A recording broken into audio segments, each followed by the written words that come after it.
नमस्कार, आप देख रहे हैं लाइव फर्स्ट न्यूज़। चलिए आज हम आपको एक ऐसा सनातन धर्म एक ऐसा धर्म रहा है जो सनातन धर्म जो कि पूरी दुनिया में इसका नाम चलता है और बहुत पुराना धर्म है। इस धर्म में अपने अपने देवी देवताओं को पूजा जाता है। कृष्ण भगवान जी को, राम जी को, भगवान शंकर जी को, माता पार्वती को, तुलसी महारानी को, सभी को पूजा जाता है। उनको अपने दिल से लगाकर हम उसकी पूजा पाठ करते हैं।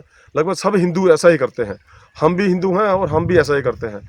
लेकिन जब हम पूजा पाठ अपने घरों में करते हैं, जब हमारे घरों में किसी भगवान का चित्र लगा होता है, भगवान का, माता का, या तुलसी माता रानी का हम पूजा पाठ करते हैं, जब सूख जाती है, चित्र कहीं खंडित हो जाता है, भगवान की मूर्तियाँ कहीं खंडित हो जाती हैं, शंकर की मूर्ति खंडित हो जाती है, तो उन मूर्तियों को हम कहाँ पर बेस्ट करते हैं और उसका क्या बनता है। सनातन धर्म में ये कैसा हमारा धर्म है जिसमें धर्म में हम उनकी पूजा पाठ करने वाले ही उनको किस तरह से धूप बत्ती करते हैं। सुबह रोज़ सवेरे शाम हम उसकी आरती करते हैं, उसमें नमस्कार करते हैं, अपना सिर झुकाते हैं, भगवान हम पर दया करना। पर जब भगवान की वही मूर्ति खंडित हो जाती है, वही चित्र खंडित होता है, हमको क्या हाल कर देते हैं। मैं अपने कैमरामैन से ये कहूँगा बड़ी विनम्रता से, और मैं अपने आंखों में ये भी कर रहा हूँ कि बहुत दुख वाली बात मैं बता रहा हूँ। मेरे को तो बहुत दुख लगा इस बात। तो मेरा कैमरामैन भी इसी बात को कह रहा है। देखिए जो वो दिखाने की कोशिश करेंगे हम आपको। देखिए वही मूर्तियाँ जो हमारे घरों में पूजनीय होती हैं, बहुत पूजनीय होती हैं, जिनको मैं दिखाने की कोशिश। देखिए ये हमारे घरों की जो जो पूजनीय वस्तुएं हैं। देखिए भगवान गणेश जी, सबसे जिन भगवान गणेश को सुबह शाम हम पूजते हैं, उनकी मूर्तियाँ कैसे जो गले सड़े पानी में फेंकी गई हैं। देखिए हमारा कैसा धर्म है और कैसे हम कैसे काम करते हैं। ये देखिए, ये बता रहा मैं आपको दिखाने की हम कोशिश कर रहे हैं, मेरा कैमरामैन भी कोशिश दे। देखिए कैसी कैसी फ़ोटो, ये भी किसी देवते, किसी मंदिर की फ़ोटो है। ये देखिए इसका क्या हाल बना रखा है। ये देखिए, तो ऐसे ही हम आपको ये दिखाने की कोशिश कर रहे हैं ये हमारे धर्म को हो क्या गया है। ये देखिए, अगर मैं गलत कह रहा हूँ, ये देखिए। अगर ये मैं आपको सही ढंग से दिखाऊँ तो ये, क्योंकि हिंदू धर्म अब क्या हुआ, जब इसकी पूजा पाठ कर रहे थे, जब हम शंकर की पूजा करें, जब माता पार्वती की पूजा करें, तो उस समय क्या इसमें आस्था थी हमारी? तो उस समय क्या इसमें भगवान बैठे थे? फिर वो भगवान इसमें से निकल कर कहाँ चले जाते हैं? या फिर हमारे अंदर से चले जाते हैं। ये देखिए भगवान माता रानी की फ़ोटो, भगवान शंकर और माता रानी की फ़ोटो। ये देखिए भगवान गणेश की फ़ोटो। कितने देर तक इसकी धूप बत्ती की होगी, कब तक हिंदू धर्म में उसमें पूजा पाठ की होगी। ये तो जिन्होंने जहाँ इस पानी में, इस सड़े हुए गले सड़े पानी में फेंकी हैं, हमें नहीं समझ आता ये क्या है, कैसा धर्म है हमारा। जब सूख गई तो क्या ये पूजनीय नहीं रही? नहीं, ये तब भी पूजनीय थी। मैं खुद इस मैं तुलसी महारानी की माला को गले में डाला हूँ। ये देखिए, मैं आपको गलत नहीं कर रहा। जब मैंने डाली हुई तो मैंने फेंकी नहीं है। लेकिन हम हिंदू ऐसे हैं कि हम इन चीज़ों को यूज़ करने जाते हैं, हमारे अंदर से आस्था उसी समय निकल जाती है और हम भगवान को भूल जाते हैं। जब हमारे पास चार पैसा आए तो हम भगवान को फेंकते हैं। चलिए आपको कुछ और चित्र भी दिखाते हैं, आपको देखकर और भी ठेस लगेगी। अब एक और आपको चीज़ दिखाते हैं। देखिए बड़ी हैरानी की बात है। ये देखिए जिस महारानी से हम घरों में जा जाकर उनकी पूजा पाठ करके माता सरस्वती, माता लक्ष्मी और माता भगवान गणेश जी की पूजा आरती करते, कितनी बड़ी फ़ोटो है। अब तो आप क्या कहेंगे? आप ही देखें और आप ही कहें, अब हम कुछ नहीं कहेंगे। ये चलिए एक और चीज़ आपको दिखा। ये देखिए, अब ये देखिए, हरे कृष्णा हम करते रहते हैं, राधा रानी के साथ फ़ोटो है और मुरली बजा रहे हैं कृष्ण जी। हुआ कुछ नहीं। इस फोटो का क्या हुआ? अब इसमें से भगवान क्या कृष्ण जी चले गए? कितने साल तक इसकी पूजा पाठ की होगी, जहाँ से इसकी हालत बताई जा रही है। ये देखिए, अगर मैं आपको ढंग से बताना चाहूँ तो लगभग सितंबर 30, 1984 की इसके पीछे बैकग्राउंड लगी हुई है। मतलब 30 सितंबर 1984 की जो बनी हुई जो फोटो थी, जो जिस पे लगा, सिर्फ इसका शीशा टूट जाने का, शीशा नहीं डलवाया, वो जो फोटो को जहाँ फेंक दिया। अब इतने सालों तक जब भगवान 84 से लेकर 2022 तक इस भगवान को हम पूजते रहे, फिर क्या हुआ? भगवान कृष्ण जी इसमें से निकल के चले गए। शीशा टूटने से हमारी बाजू टूट जाती है, हमारा टांग टूट जाती है, हमें को चोट लग जाती है, तो हम क्या, हम इंसान नहीं रहते?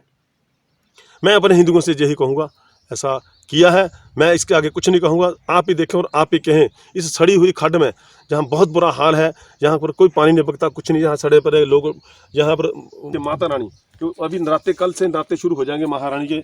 उन माता रानी की फ़ोटो 9 नरातों के 9 देवियों के इसमें बने हुए हैं, चरण पौधे का सब वैष्णो रानी की फ़ोटो बनी है। ये देखिए, अब कहने को कुछ बचा नहीं हमारे पास, हम कुछ नहीं कह सकते। जी इनको कौन बताता है, कौन लोग जो फेंकते हैं, कौन ऐसे कार्य करता है? कैसा हिंदू धर्म है हमारे सनातन धर्म को हो क्या गया है?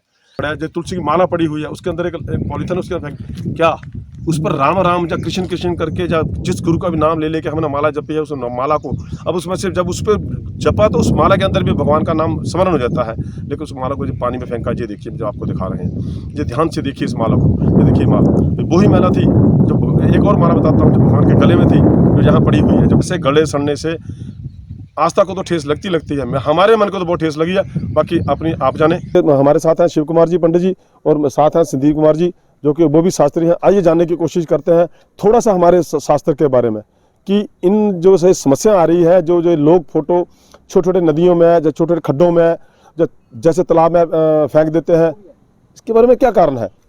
ऐसा है कि जब चलो हर एक घर में होता है, जैसे मूर्ति खंडित हो जाती है या पुराने कैलेंडर जो हैं अपडेट हो जाते हैं, कहीं होता है कोई पीपल के किनारे रख देता है, या कोई मंदिर में रख देता है, या कहीं किसी को तालाब या कुआं दिखाई दे तो उसमें फेंक देता है। तो मैंने भी कई बार देखा, किसी को फेंकते हुए भी देखा, तो मैंने उनसे कहा कि भाई साहब ये ऐसा नहीं करना चाहिए, क्योंकि पहले आपने तो इनकी पूजा की, प्रणाम किया, मानता हूँ ये खंडित हो जाती हैं, लेकिन आप इसको ऐसी जगह विसर्जन करें यहाँ पे जैसे पानी का बहाव बहुत हो। ऐसा नहीं है कि तालाब में रख दें, क्योंकि तालाब में ये रखना ये एक अच्छी बात नहीं है। आसपास के कई लोग हैं वो देखते हैं जो एक ही जगह पड़ी रहती है। इसका विसर्जन वहाँ होता है जहाँ पानी 24 घंटे चला रहता है, जो हमें दिखाई भी ना दे कि ये कहाँ हमने विसर्जन किया। इसका सही समाधान जो है वो वहीं है, जो जहाँ पानी 24 घंटे चलता रहता है। ये तो एक अपमान वाली बात है। जैसे पहले तो शीशा टूट गया, तो शीशा अगर फोटो ठीक थी तो शीशा नया लगा सकते थे। अगर नहीं लगाया शीशा तो ये उन्होंने जो कार्य किया गलत किया। अगर पानी में प्रधाना ही था तो जैसे बड़ी नदियाँ होती, जैसे पंडित जी ने पहले बताया था, कलेश्वर महादेव है, हमारा ब्यास नदी का तट है, इसमें आप विसर्जन कर सकते थे। अब कल से नवरात्र चलने वाले हैं, सभी अपने घर में हाँ, पंडित जी की बहुत बढ़िया बात की कि अभी नवरात्र माता जी के चल रहे हैं। अब नवरात्रों में मैंने देखा कि अभी भी बाजारों में लोग 50-50, 100-100, 400-400 चुन्नी जो चुन रही, हालांकि वो अच्छे कपड़े के नहीं है, ना कपड़े की है, वो एक जाली की बनी हुई चुनियाँ हैं, उसको लेके लोग ले जा रहे हैं। बाद में मैं ये भी आपको बताऊं रहा हूँ कि उसी खड्ड में मैंने जब देखा, खड्डों में, नालियों में, तालाबों में वो चुनरियाँ उसी में फेंकी होती हैं। क्या इस तालाब में फेंक कर क्या कारण, मतलब मैं ये देखिए, जो चुन्नियाँ अब नवरात्रों के बाद जो विसर्जन करेंगे तालाब में फेंकेंगे तो वो पुण्य भागी नहीं बनेंगे, वो पाप के भागी बनेंगे। जैसे चुन्नियाँ मंदिर में जाते हैं, अभी सरकार ने, अभी प्रशासन ने भी, अभी कुछ दिन पहले मैंने अखबार में पढ़ा था, मंदिर में नारियल ले जाना वर्जित है और झंडे ले जाना वर्जित है। झंडियाँ आएंगी मंदिर में, नारियल आएंगे, सरकार अपने पास रख लेगी, लेकिन वापस जाते वक्त झंडियों का जो होता है निरादर होता है। मैंने कई बार देखा मंदिर प्रशासन के ऊपर, लेंटर के ऊपर झंडियाँ पड़ी होती हैं ऐसे। है अगर चुन्नियाँ मंदिर में चढ़ती है तो किसी गरीब कन्या को दे दो, किसी की शादी में दे दो, है ना। पानी में प्रदाने से उसका कोई पुण्य थोड़ा बनेगा। इससे तो बढ़िया किसी गरीब की शादी हो रही है वहाँ पे दो, लेकिन हम वहाँ पे नहीं देंगे। हम अब मंदिर में जाएंगे, फोटो आपके जैसे पत्रकार भाई बंधु आ जाएंगे, हमारे अखबार में फोटो लगा जी, मैंने इतना तोला सोना दान किया, मैंने इतना चांदी दान की। अगर हमने किसी को बोल दिया कि ये गरीब बच्चा है, इसको पैसे की जरूरत है, लेकिन वहाँ बांध पे देंगे। कहते हैं कि भगवान, जब हम किसी के घर में गृह प्रवेश में या किसी भी पाठ में बैठते हैं, तो जब लास्ट दिन हम विसर्जन करते हैं तो हम जजमान को यही बोलते हैं कि गणपति लक्ष्मी जजमान गृह तिष्ठतम। गणपति भगवान जी और माता लक्ष्मी जी हमारे घर में स्थिर रहें। अगर हमने उसको विसर्जन कर दिया, गणपति कहाँ रहेंगे जी?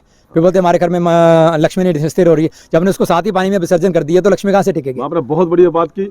तो मैं यही कहना चाहूँगा कि जैसे घर में, जैसे पंडित जी ने पहले बहुत बड़ी बात की थी, अगर मूर्ति अखंडित हो जाती है, मूर्ति टूट जाती है ना, उसको तो पहले चलते पानी में प्रवाहित करें, जो हमें खुद दिखाई ना दे। जो मूर्तियां हैं मान खंडित हो जाती हैं, उसको ऐसी जगह विसर्जन करें जहां हमको दिखाई ना दे। जैसे ब्यास नदी का पानी काफ़ी है, महाकालेश्वर का काफ़ी है। जब मूर्तियां मंदिर में स्थापित की जाती हैं, उनको जीवदान डाला जाता है, तो वो ब्यास नदी में जाकर उनको पंचतीर्थी में स्नान करके ले आते हैं। तो वो खड्ड में क्यों नहीं करवाते स्नान? फिर उनको वो भी पानी आ रहा है, लेकिन कहने का मतलब जो वो पानी कम है। अगर ब्यास नदी में, महाकालेश्वर में पानी काफ़ी है, या देरा में, ब्यास में काफ़ी है, उसको वो पानी चलता रहता है, वहाँ गंदगी नहीं होती इतनी। सिर्फ मूर्तियों का विसर्जन जहाँ स्नान किया जाता है, ये भी वहीं विसर्जन होनी चाहिए जो जहाँ की इसका अपमान ना हो। जो पानी में डूब जाए वो हमें दिखाई नहीं दे रही हैं, ये वहाँ विसर्जन होनी चाहिए। शास्त्रों में ऐसा लिखा हुआ, ये नहीं थोड़े से पानी में विसर्जन कर दो तो वो वहाँ नहीं, वहाँ क्योंकि गंद भी डाला होता है। गांव में इतना पानी नहीं है जिसके कारण वो विसर्जित हो जाते, तो हैं विसर्जन करते हैं, लेकिन वो वहीं पड़ी रहती है। तो मैं जो आखिर में एक ही बात कहूँगा, हम सुधरे सब सुधरे, सब सुधरे साथ।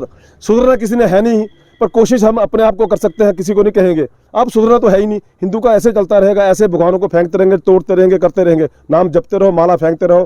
किस्मत तो ऐसी है, कलयुग चल रहा है, आपका कसूर नहीं है। समय का प्रभाव है। पैसा बहुत आ गया, कोठियाँ बड़ी बड़ी बना ली, अक्ल नहीं आई, अक्ल छोटी होगी। सो आप देखते हैं लाइव फर्स्ट न्यूज़, कृपया कमेंट जरूर करें। अगर मैंने कोई गलत बात की तो कृपया कहते हरे कृष्णा, आप नहीं सुधरेंगे। हरे कृष्णा।